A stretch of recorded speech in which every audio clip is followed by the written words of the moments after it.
بنا دے نیک مجھے نیک دے بنا یا رب بنا یا رب۔ الحمدللہ رب العالمین والصلاة والسلام علی سید الانبیاء والمرسلین، اما بعد فاعوذ باللہ من الشیطان الرجیم، بسم اللہ الرحمن الرحیم۔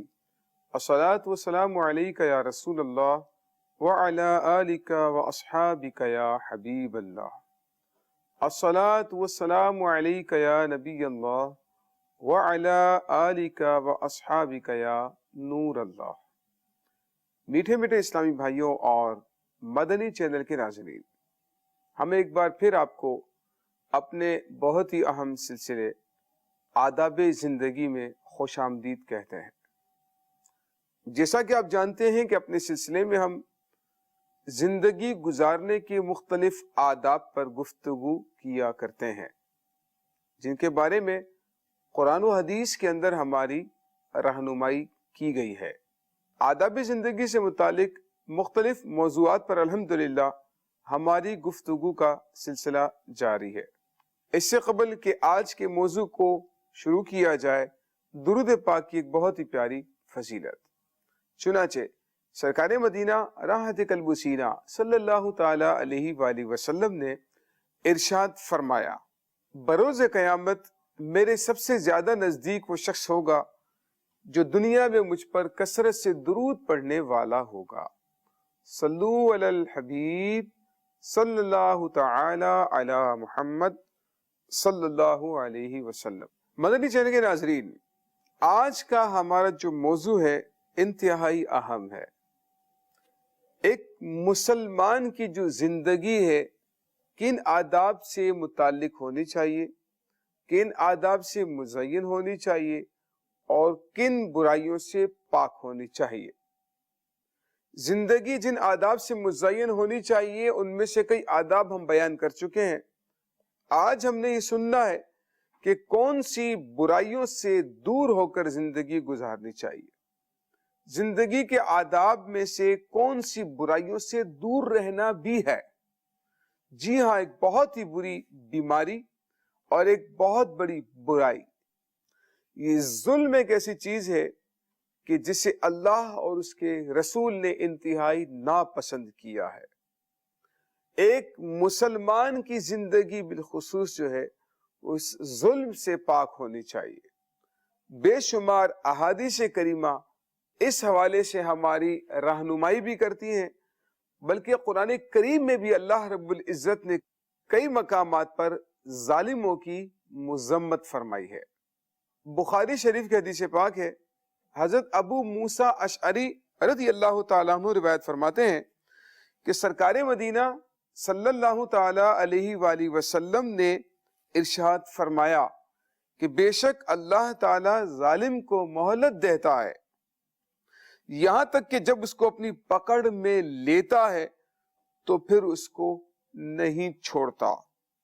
یہ فرما کر سید عالم صلی اللہ تعالی علیہ وآلہ وسلم نے قرآن کریم کی اس آیت کریمہ کی تلاوت فرمائی، جس میں ہمارا رب ارشاد فرماتا ہے، بسم اللہ الرحمن الرحیم، وَكَذَلِكَ أَخْذُ رَبِّكَ إِذَا أَخَذَ الْقُرَىٰ وَهِيَ ظَالِمَةٌ إِنَّ أَخْذَهُ عَلِيمٌ شَدِيدٌ۔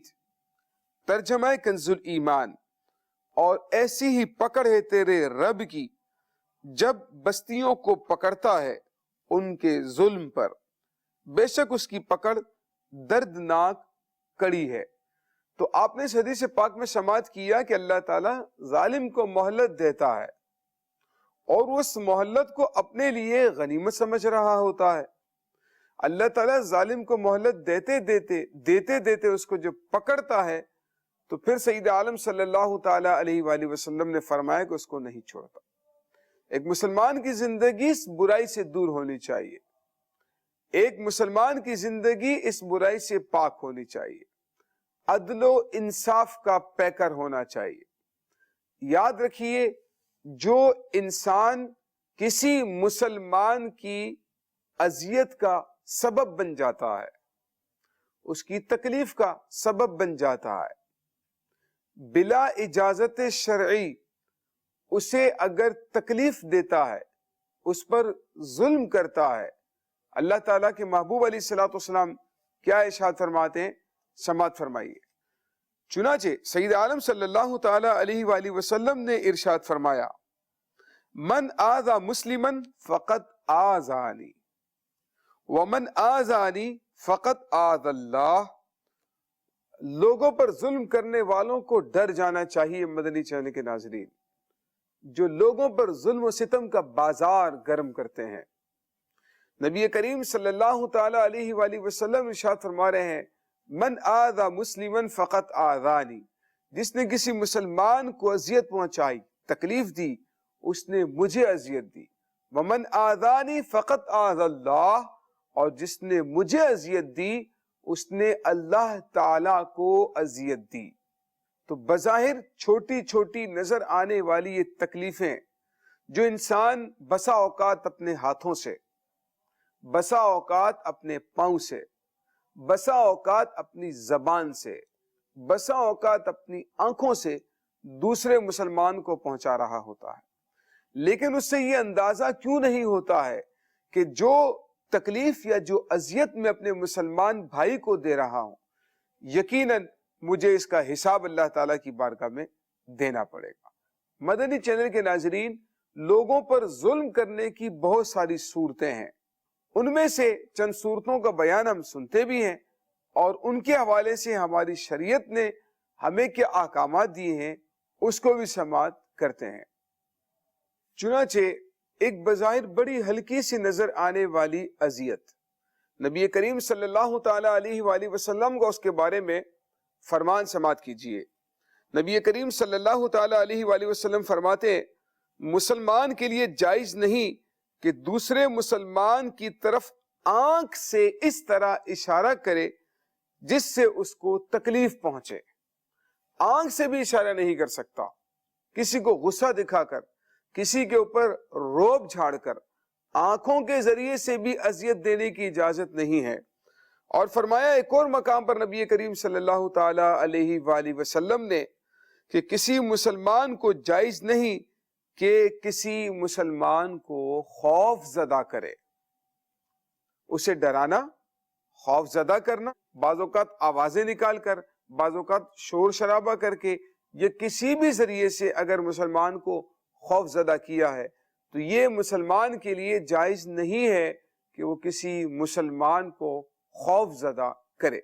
مدنی چینل کے ناظرین، نبی کریم صلی اللہ تعالی علیہ وآلہ وسلم کے فرامین اس حد تک ہماری رہنمائی کرتے ہیں، لوگ تو نہ جانے کس کس ذریعے سے مسلمانوں پر ظلم کرتے ہیں، لوگ نہ جانے کیا کیا ذرائع اختیار کر کے لوگوں کو خوف زدہ کرتے ہیں، اس کے بعد اپنے دل کے اندر کو خوشی محسوس کرتے ہیں، یا ایک دوسرے کے ساتھ مذاق کرتے ہیں، یا خوشی کا اظہار کرتے ہیں، بڑے شوق کے ساتھ بعض اوقات لوگوں کے ساتھ یہ ظلم و ستم کا ایک انداز اختیار کرتے ہیں جس کی ہماری شریعت مطہرہ نے مذمت فرمائی ہے۔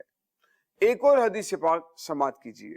چنانچہ ابو سعید خدری رضی اللہ تعالیٰ عنہ سے روایت ہے، فرماتے ہیں کہ اگر تمام آسمان و زمین والے، تمام آسمان اور زمین والے ایک آدمی کے خون میں شریک ہو جائیں، کسی آدمی کو آنکھوں سے اذیت دینا، تکلیف دینا، یہ بھی ناجائز ہے، لیکن اس سے کئی گنا بڑھ کر یہ بھی ظلم ہے کہ کسی مسلمان کے خون کے اندر انسان اپنے آپ کو شریک کر لے، کسی مسلمان کے خون کو بہانے کا انسان ذمہ دار بن جائے اور اتنا بڑا گناہ اپنے سر پر لے لے۔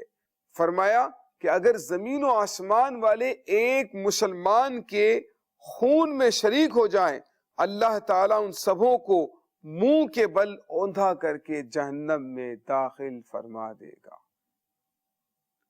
میٹھے اسلامی بھائیو، آپ نے سماعت فرمایا کہ زمین و آسمان والے سارے مل کر بھی اگر ایک قتل کر دیتے ہیں، اگر ایک جان کے ضائع ہونے کا سبب بن جاتے ہیں، تو اللہ تعالیٰ ان تمام کو اوندھا منہ کر کے جہنم میں داخل فرما دیتا ہے۔ اللہ تعالی ہمیں اس گناہ سے بچنے کی توفیق عطا فرمائے۔ فقی ابو اللہ سمرقندی رحمت اللہ تعالی علیہ فرماتے ہیں کہ بے شک پل صراط پر آگ کی بیڑیاں ہیں، جس نے حرام کا ایک درہم بھی لیا اس کے پاؤں میں آگ کی بیڑیاں ڈالی جائیں گی، جس کے سبب اس سے پل صراط پر گزرنا دشوار ہو جائے گا، یہاں تک کہ اس درہم کا مالک اس کی نیکیوں میں سے اس کا بدلہ نہ لے لے۔ اگر اس کے پاس نیکیاں نہ ہوں گی تو جس کا درہم اس نے دبایا ہوگا، حرام کے ذریعے سے جس کا مال لیا ہوگا، اس کے گناہ اس حرام کھانے والے کے سر پر ڈال دیے جائیں گے، اور وہ شخص ان گناہوں کا بوجھ اٹھا کر جہنم کے اندر گر پڑے گا۔ تو لوگوں پر ظلم کرنے کی صورت یہ بھی ہے کہ اس کی جان میں اس کی اذیت پہنچائی، یا پھر ظلماً اس کا مال حاصل کر لیا، چوری کے ذریعے سے، ڈکیتی کے ذریعے سے، رشوت کے ذریعے سے، یا مختلف ذرائع سے ناحق کسی کے گھر پر قبضہ کر لیا، کسی کی دکان یا کسی کے پلاٹ پر قبضہ کر لیا۔ لیکن میرے پیارے اسلامی بھائیوں، لیکن مدنی چینل کے ناظرین، دنیا میں ہو سکتا ہے کہ قدرے کسی کے لیے آسان بھی ہو، مرنے کے بعد مظلوم کا ہاتھ اور ظالم کا گریبان ہوگا، اور انصاف دلانے والی ذات رب کائنات کی ہوگی۔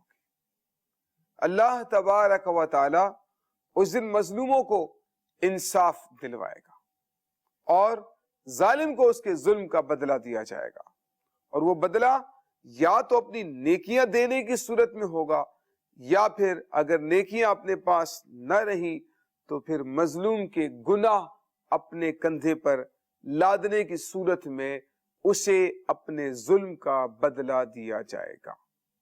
ایک بڑی ہی عبرت آموز حدیث پاک سماعت کیجئے، اور یہ نیت کیجئے کہ انشاءاللہ ہم اپنی زندگی کو اس ظلم سے پاک کریں گے، اپنی زندگی کو عدل و انصاف کے ساتھ گزاریں گے، ظلم کو اپنی عادت میں سے، اپنی فطرت میں سے خارج کر دیں گے، اور اگر دنیا میں کوئی ظلم کا سلسلہ ہو بھی گیا ہے تو جو مظلوم ہے، جو حقدار ہے، اس سے معافی طلب کریں گے، اور حقدار کو اس کا حق واپس کر کے ہی اس دنیا سے رخصت ہوں گے۔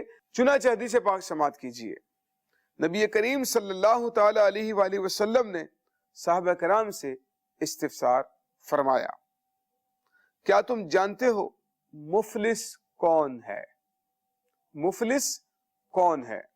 صحابہ کرام علیہم رضوان نے عرض کی، یا رسول اللہ صلی اللہ تعالی علیہ وآلہ وسلم، ہم میں سے جس کے پاس دراہیم اور دنانیر یعنی روپیہ پیسہ نہ ہو تو ہم تو اسی کو مفلس سمجھتے ہیں۔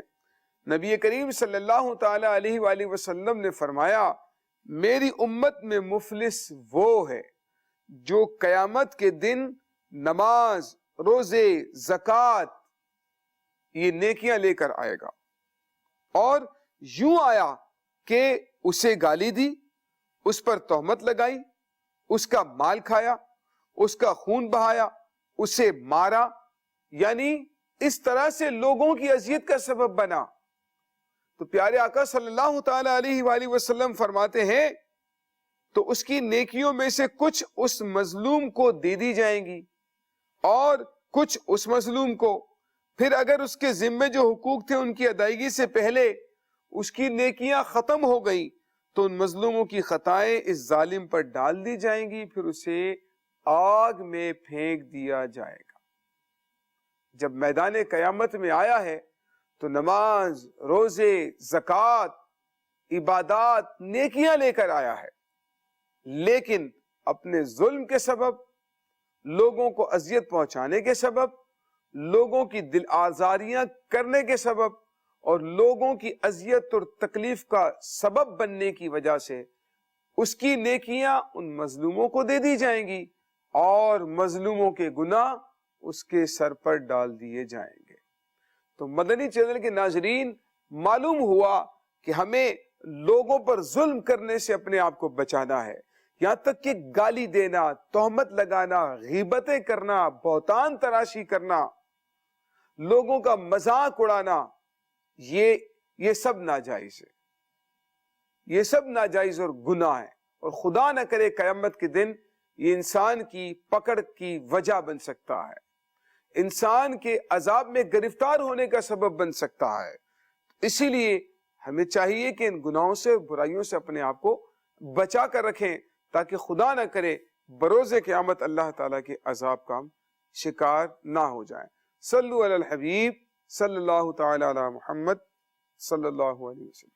مدنی چینل کے ناظرین، ایک اور روایت سماعت فرمائیے۔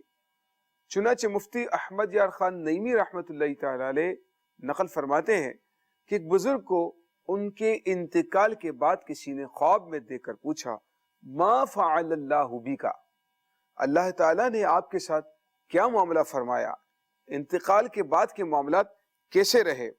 انہوں نے فرمایا، اللہ تعالیٰ نے مجھے بخش دیا، لیکن حساب و کتاب ہوا، یہاں تک کہ اس دن کے بارے میں بھی مجھ سے پوچھ گچھ ہوئی جس روز میں روزے سے تھا اور اپنے ایک دوست کی دکان پر بیٹھا ہوا تھا، روزہ رکھا ہوا تھا، دوست کی دکان پر بیٹھا ہوا تھا۔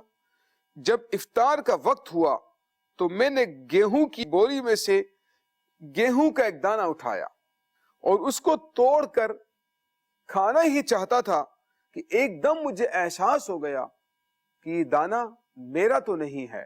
جیسے ہی مجھے یہ احساس ہوا، میں نے اسے جہاں سے اٹھایا تھا وہیں پر فوراً ڈال دیا، یعنی وہ گندم کا دانہ توڑا ہے، کھایا نہیں ہے، اور اس کا بھی مجھ سے حساب لیا گیا، یہاں تک کہ اس پرائے گیہوں کے توڑے جانے کے نقصان کے بقدر میری نیکیاں مجھ سے لے لی گئیں۔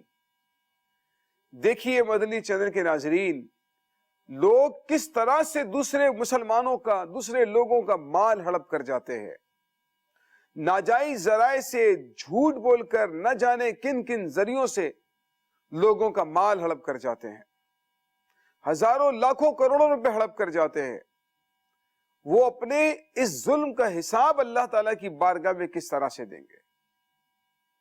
ان بزرگ کے بارے میں تو یہ آ رہا ہے کہ گیہوں کا دانہ جو توڑا تھا بغیر اس کے مالک کی اجازت کے، اس کا بھی ان سے حساب لیا گیا اور اتنی نیکیاں لے لی گئی جتنی نیکیاں اس کے حساب سے بنتی تھی۔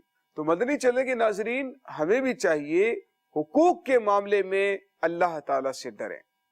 ہمارے بزرگان دین لوگوں کے حقوق کے معاملے میں اللہ تعالیٰ سے بہت ڈرا کرتے تھے۔ حقوق العباد کے معاملے میں ہمارے بزرگان دین اللہ رب العزت کا بڑا خوف کیا کرتے تھے۔ چنانچہ ہمیں بھی چاہیے کہ لوگوں کے حقوق کا خیال کریں، بالخصوص جسمانی حقوق ہیں، مالی حقوق ہیں۔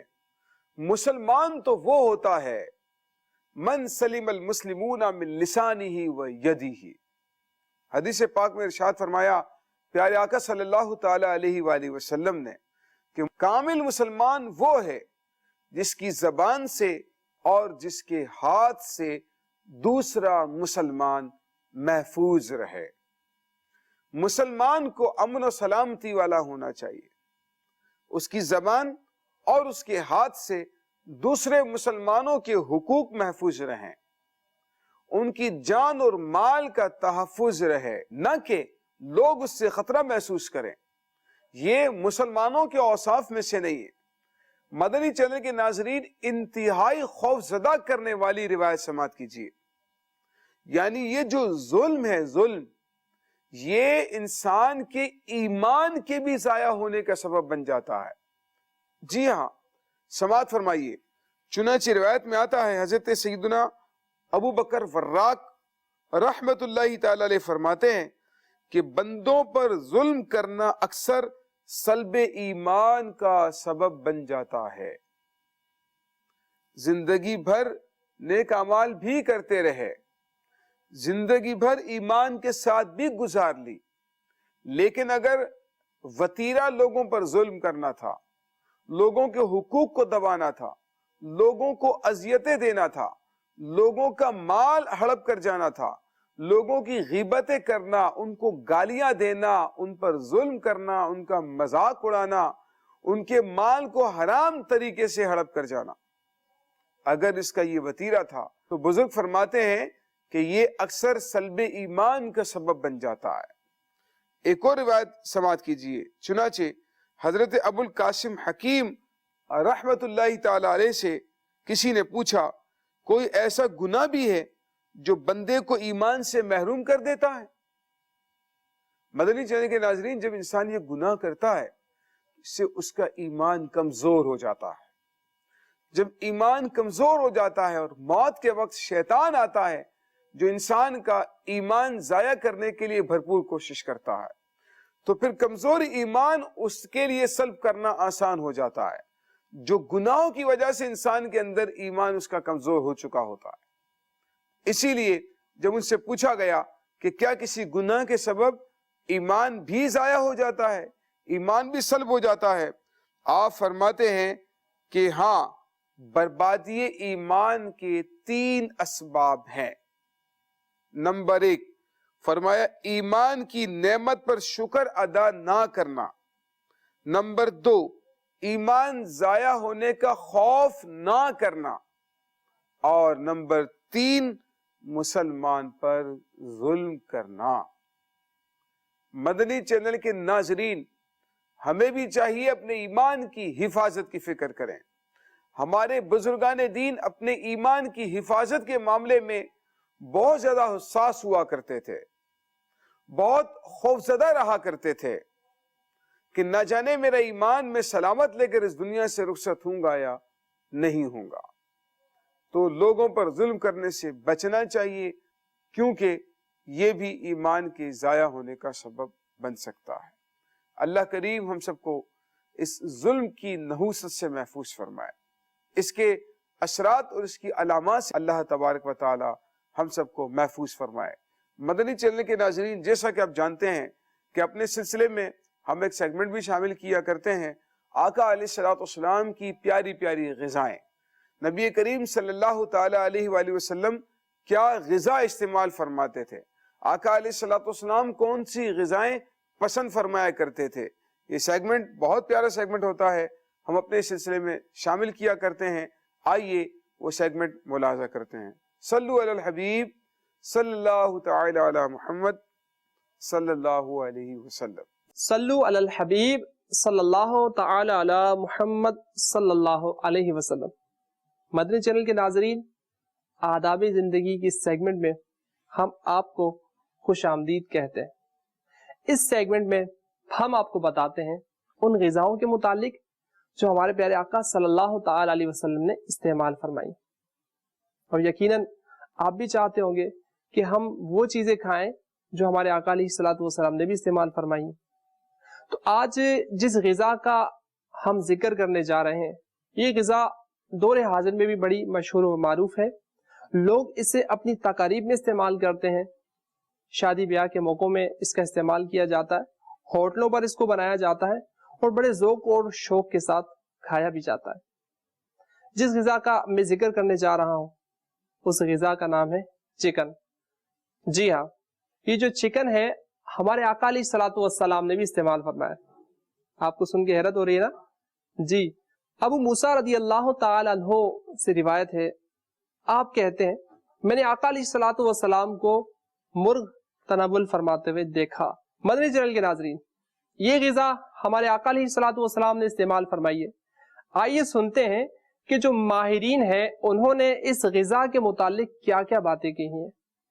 صلو علی الحبیب صلی اللہ تعالی علی محمد صلی اللہ علیہ وسلم۔ ماہرین کہتے ہیں اگر آپ مرغی تناول کر رہے ہیں، کھا رہے ہیں، تو اس کا فائدہ آپ کو یہ ہوگا کہ آپ کی قوت مدافعت بڑھے گی، آپ کے جسم کے اندر آپ کی قوت مدافعت کے اضافے سے آپ کو یہ فائدہ ہوتا ہے کہ چھوٹی موٹی بیماریاں ان سے آپ بچ جاتے ہیں۔ اسی طریقے سے مرغی کھانے سے آواز صاف ہوتی ہے۔ اگر آپ نزلے کا شکار ہیں، آپ کا سینہ جام ہے، تو آپ کو چاہیے کہ آپ مرغی کی یخنی لیں، اس سے انشاءاللہ آپ کو فائدہ ہوگا۔ اس سے جو ہے وہ بدن میں پروٹین میں بھی اضافہ ہوتا ہے اور یہ نظام ہاضمہ کو بھی درست کرتی ہے۔ اور یقیناً اس میں لذت بھی ہوتی ہے۔ اللہ تبارک و تعالیٰ سے دعا ہے کہ ہم تمام کو ہر وہ کام کرنے کی توفیق عطا فرمائے جو ہماری شریعت کے مطابق ہو، اور حضور علیہ الصلوۃ والسلام کی سنتوں پر چلنے کی توفیق عطا فرمائے۔ صلو علی الحبیب صلی اللہ تعالی علی محمد صلی اللہ علیہ وسلم۔ بنا دینے